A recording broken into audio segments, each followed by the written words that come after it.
രതീഷ്, ഈ കോണ്ടെക്സ്റ്റിൽ കൂടി താങ്കളുടെ കൂടി അഭിപ്രായം ഇക്കാര്യത്തിൽ എന്താണ്? അതായത് യോഗാ ദിനവുമായി ബന്ധപ്പെട്ട് ഞാൻ അതിൻ്റെ ഡീറ്റെയിൽസിലേക്ക് പോകുന്നില്ല. അന്ന് വലിയ വിവാദം വന്നു. പ്രതിപക്ഷ നേതാവ് ശക്തമായി ഇക്കാര്യങ്ങൾ വിമർശിച്ചു. ഇത് ശരിയായ രീതിയല്ല, സംസ്ഥാന ഭരണത്തിൽ ഗവർണർ ഇങ്ങനെ നേരിട്ട് ഇടപെടുന്ന രീതി ഭരണഘടനാപരമല്ല എന്ന ഒരു നിലപാട്. അതിനുശേഷമാണ് ഒരു വാർത്താക്കുറിപ്പ് പോലും മുഖ്യമന്ത്രിയുടെ ഓഫീസിൽ നിന്ന് ഉണ്ടായത്. പിന്നീട് മനസ്സിലായ ഒരു കാര്യം എന്താണെന്ന് വെച്ചാൽ ചീഫ് സെക്രട്ടറിയെ കൊണ്ടാണ് ഗവർണർക്ക് കത്തയച്ചത്. മുഖ്യമന്ത്രി നേരിട്ട് ഇക്കാര്യത്തിലുള്ളൊരു ഡിസ്പ്ലഷർ അറിയിച്ചുകൊണ്ടൊരു കത്ത് പോലും കൊടുക്കാൻ തയ്യാറായില്ല. പ്രതിപക്ഷ നേതാവ് അതിനെയും ചോദ്യം ചെയ്തു.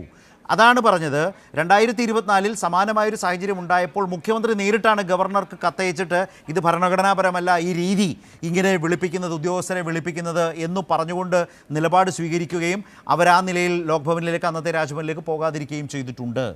അപ്പോൾ ഇപ്പോൾ ഈ കാണുന്ന മാറ്റം, ഈ ഷിഫ്റ്റ്, അതൊരു യു ടേൺ അല്ല, അത് വളരെ കാതലായ 3 മാസം കൊണ്ട് സംഘപരിവാറിന് ഏറെ പ്രിയങ്കരനായ മുഖ്യമന്ത്രിയാണ് താനെന്ന് അദ്ദേഹം സ്വയം തെളിയിച്ചുകൊണ്ടിരിക്കുകയാണ്. ഇതിലുമൊക്കെ അദ്ദേഹം ഒരു വിയോജിപ്പ് അല്ലെങ്കിൽ അതിൻ്റെ അടിസ്ഥാനത്തിൽ ശക്തമായി നീങ്ങാനൊന്നും അദ്ദേഹം തയ്യാറല്ല.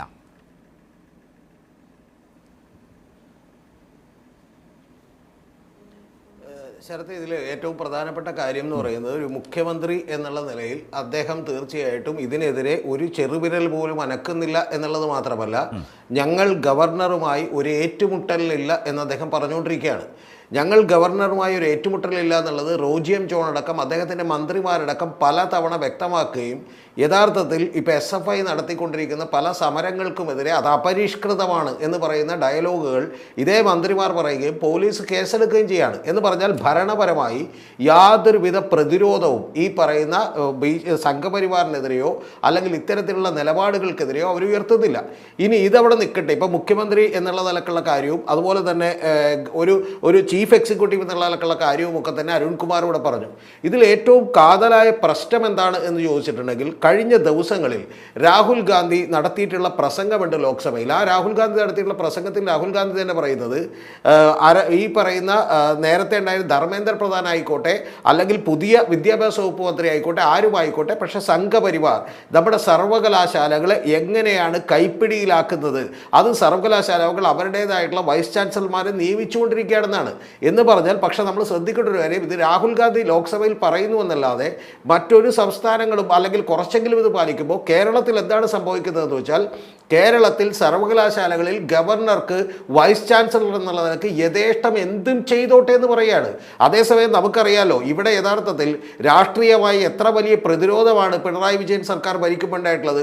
ആരിഫ് മുഹമ്മദ് ഖാനുമായിട്ട് എന്തൊക്കെ പ്രശ്നങ്ങളുണ്ടായി, എത്ര തരത്തിലുള്ള വാഗ്വാദങ്ങളുണ്ടായി. അത് കഴിഞ്ഞിട്ട് രാജേന്ദ്ര അർലേക്കർ വരുമ്പോഴും നമുക്കറിയാം, ഈ പറയുന്ന പോലെ ഒരു യൂണിവേഴ്സിറ്റിയുടെ ക്യാമ്പസിനകത്ത് കൊണ്ടുപോയിട്ട് ഭാരതാംബ, ഭഗവത് ധ്വജമേന്തിയ ഭാരതാംബ വെക്കുമ്പോൾ കൃത്യമായിട്ടുള്ള പ്രതികരണങ്ങളുണ്ടായി. ഇതൊന്നും യഥാർത്ഥത്തിൽ ഒരു മുഖ്യമന്ത്രിയുടെ ഭാഗത്ത്, അദ്ദേഹം മുഖ്യമന്ത്രി മാത്രമല്ല, ഒരു ഉദ്യോഗസ്ഥൻ മാത്രമല്ല, യഥാർത്ഥത്തിൽ അദ്ദേഹം ഒരു രാഷ്ട്രീയ നിലപാടുള്ള കോൺഗ്രസിൻ്റെ ഒരു നേതാവ് കൂടിയാണ്. അത്തരത്തിൽ ഒരു കാര്യവും ഉണ്ടാകുന്നില്ല. ഇന്നിപ്പോൾ ഞാനൊരു വീഡിയോ കണ്ടിട്ട് യഥാർത്ഥത്തിൽ ഞാൻ ഞെട്ടിപ്പോയി. നമ്മുടെ മോഹനൻ കുന്നുമ്മേൽ എന്ന് പറയുന്ന കേരളത്തിൻ്റെ യൂണിവേഴ്സിറ്റിയുടെ പറഞ്ഞ പോലെ VC, അദ്ദേഹം ഈ പറയുന്ന പോലെ ചില കുട്ടികളെ അഭിസംബോധന ചെയ്യാണ്. കുട്ടികളെ അഭിസംബോധന ചെയ്യുന്നത് നമ്മുടെ V മുരളീധരൻ, അദ്ദേഹത്തിൻ്റെ മണ്ഡലത്തിലെ ഏറ്റവും കൂടുതൽ മാർക്ക് മേടിച്ച് കുട്ടികളെ അഭിനന്ദിക്കുന്ന പരിപാടിയാണ്. ആ പരിപാടിയിൽ അദ്ദേഹം ചോദിക്കുന്നത്, കുട്ടികളോട് ചോദിക്കുന്നത്, നിങ്ങൾ പാറ്റകളാണോ എന്നാണ്. നിങ്ങൾ യഥാർത്ഥത്തിൽ പാറ്റകളല്ല, പകരം നിങ്ങൾ ദുർഗകളാണ്, സിംഹങ്ങളാണ്, നിങ്ങൾ ദുർഗാദേവികളാണെന്ന് പറഞ്ഞുകൊണ്ട് അവരോട് സംസാരിക്കുകയാണ്. എന്ന് പറഞ്ഞാൽ ഇത്തരത്തിൽ വളരെയധികം, അതായത് നമ്മുടെ യൂണിവേഴ്സിറ്റികളിലേക്ക്, നമ്മുടെ വിദ്യാലയങ്ങളിലേക്ക് അതിക്രമിച്ച് കയറുന്ന ഒരു സംഘപരിവാർ ഐഡിയോളജിയെ തടഞ്ഞു നിർത്താൻ മുഖ്യമന്ത്രി എന്താണ് ചെയ്യുന്നത്? രാഷ്ട്രീയമായ ഒരു പ്രതിരോധം. ഒരു കാര്യം കൂടി, KPCC എന്താണ് ചെയ്യുന്നത്? KPCCയുടെ നിലപാട് എന്താണ്? ഒരു നിലപാട് നമുക്കറിയില്ല.